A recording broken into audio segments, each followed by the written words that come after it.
What's up, YouTube? It's your boy JP on the keys, and it's two easy video today.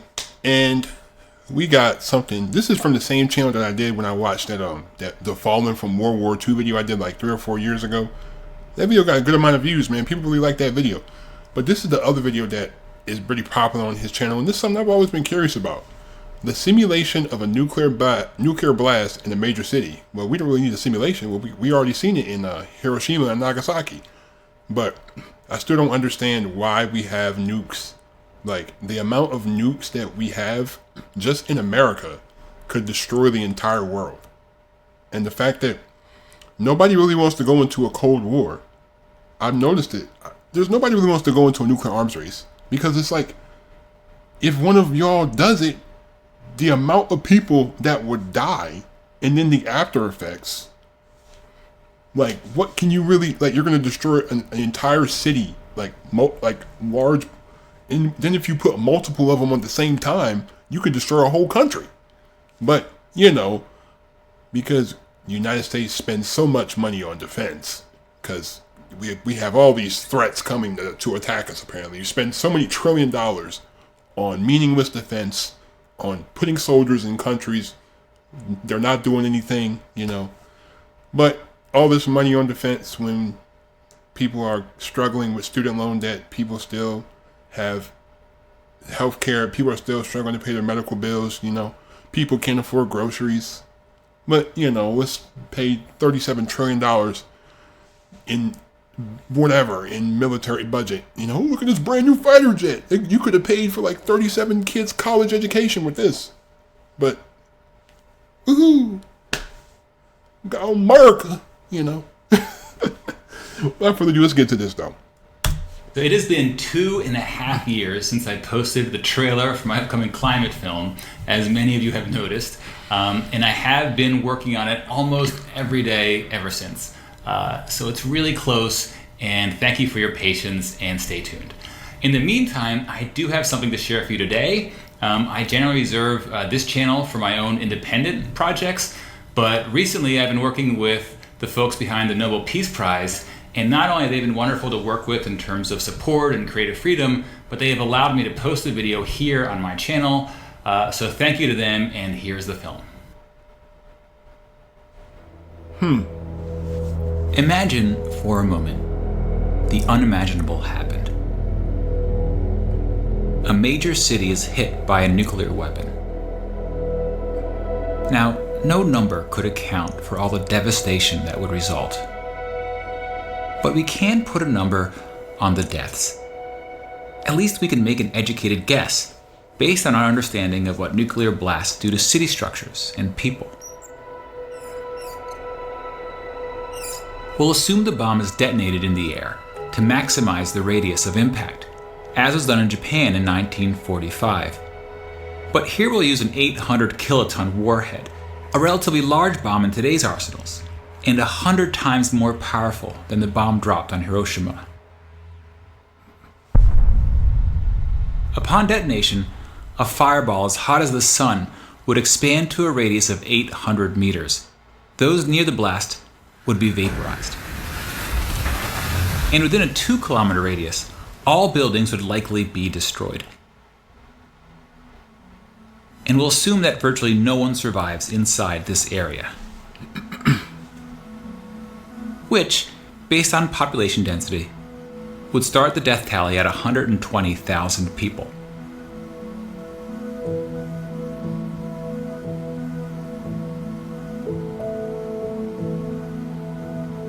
As you move further away from ground zero, estimating deaths becomes more complicated. From as far away as 11 kilometers, the radiant heat from the blast would be strong enough to cause third-degree burns on exposed skin. And as you get closer to the blast, the heat becomes so intense that clothing, even skin, would ignite into flames. That said, most people in the city would be indoors or otherwise sheltered from direct exposure. But the very structures that offered this protection would then become a cause of injury, as debris would rip through buildings and rain down on city streets.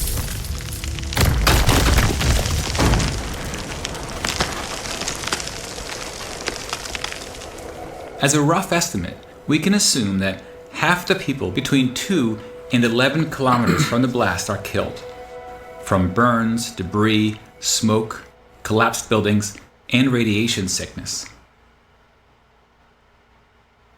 which translates roughly into an additional 500,000 people.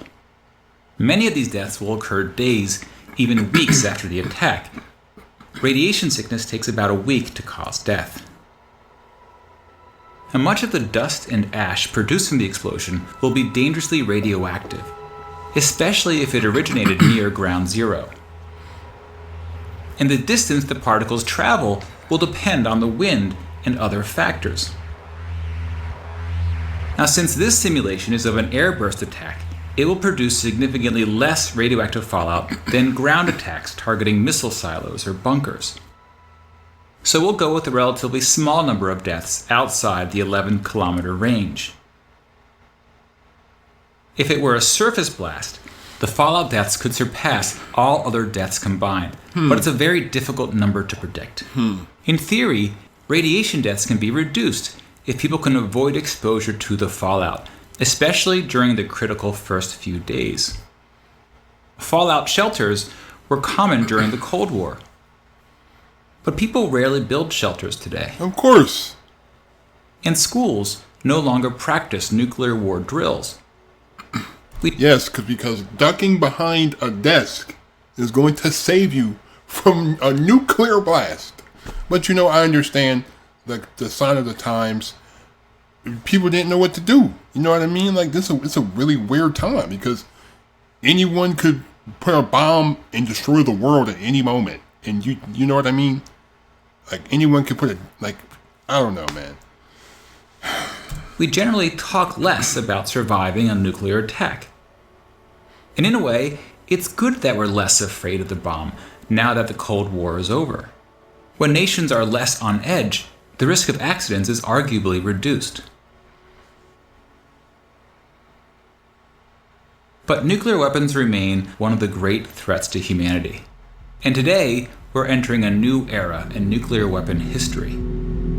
Everyone got a warhead. Long-standing nuclear arms treaties are being reassessed, and countries big and small face the prospect of new arms races. In part because technology is emerging that may give one side a considerable strategic advantage, notably hypersonic weapons.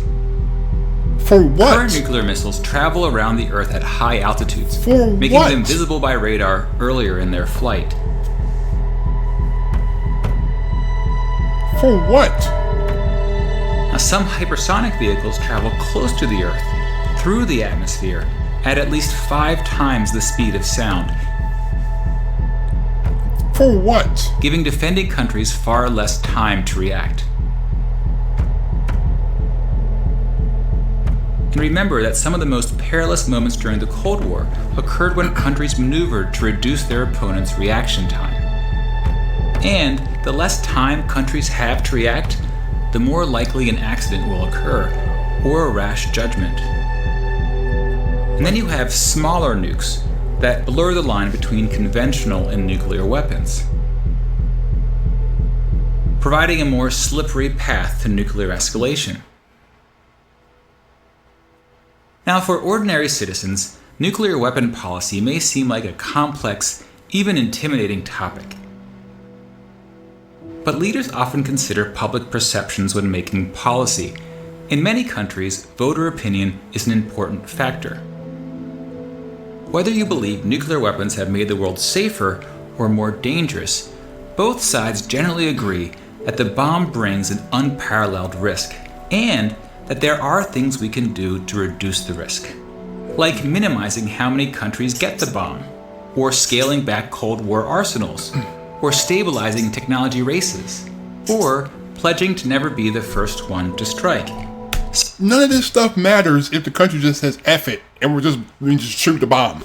Like, none of this stuff matters. You know what I mean? Like, none of these treaties really matter if they can just be like, F it, and just shoot the bomb. You know, like. Such ideas have often resulted in signed treaties, some of which have held for decades. Some are at risk of expiring, and some just need a final push to become activated. By being steadfast in these efforts and not walking away from diplomatic achievements, we can continue the work of ensuring that this nightmare simulation never becomes a reality. If you would like to learn... So when I see all this, when I see all this, it's just like a big penis measuring competition. Like, oh, look at me, we got more weapons than y'all. Oh no, we developed these weapons, and our weapons are way better than yours. Wait, oh no, we got these weapons that can go invisible, and then when they blow up, they destroy a whole entire city. Like, again, what is the purpose? Listen, you wanted to end the war, you did the ultimate Joker. You pulled the Joker out of the deck and you ended the war. Not once, but twice. You did it twice. But all I want to say is, do these people really consider the effect that it will have on innocent humans if these things are detonated again? Like, the amount of nukes that the United States just has in general, the amount of underground nukes that countries like Russia and China and Europe and all these other, and Europe is a continent, but you know what I mean. But all these other places, what is really the point? Like, oh my God, we spend so many $1 trillion on our military for what? For the soldiers to come back and have PTSD and their mental stability is messed up, and people are just fighting wars for the interests of the elites. All these wars are just for the interest of the 1%. Most of them are, if we're being honest. Like, for what? Just to enrich people? Like, I don't know. Man. I'm going to always salute people who go to the military, man, because you sacrificing yourself for it's being better than something greater than yourself. I appreciate that. But if you're going to send people to these wars in these countries, you got to make sure people got the proper mental health help that they need, because there's so many people come back and their minds are so screwed up that they can't even function as normal people. But U.S. spends all this money on defense. Like, I understand 9/11 happened, but ever since that happened, we just start doing everything. Like, oh my goodness. But I don't know. I don't think nuclear weapons make the world safer. They don't. Because anyone could just have an emotional moment and just press the button, and now hundreds of thousands of people are dead off of one emotional decision. That's not making the world. I don't feel safe knowing that something could happen, or like what happened in 3 Mile Island, or like the nuclear fallout, or Chernobyl. Like, people make mistakes, and then radiation leaks, and then all these health problems that cause all this cancer and birth defects. But it doesn't make me feel safer that something could happen, something could malfunction, and now the weapon just magically explodes. You don't know that. You don't know, because they don't tell us nothing. That's the wild part too. We don't even barely hear anything about these nukes. Like, if there's something that could possibly obliterate an entire city, an entire state, wouldn't you want to know about it? Wouldn't you want to know more about it? But the fact that they keep everything so hush-hush is the real scary part about it. Like, you just hear on the news, oh, it's a nuclear war. You don't even know how many nuclear warheads there are even in America. Just in America in general. But let me stop before I really start ranting. But like I said, man, I don't feel like nukes make us safe. They just put everybody on edge. Like, somebody could just be power hungry and just want to do it just because they want to do it. You know what I mean? But thank you for watching. I appreciate all the support you guys give the channel. You like, hit that subscribe button, turn on my post notifications. Be safe, stay on the grind. I'm out. Peace.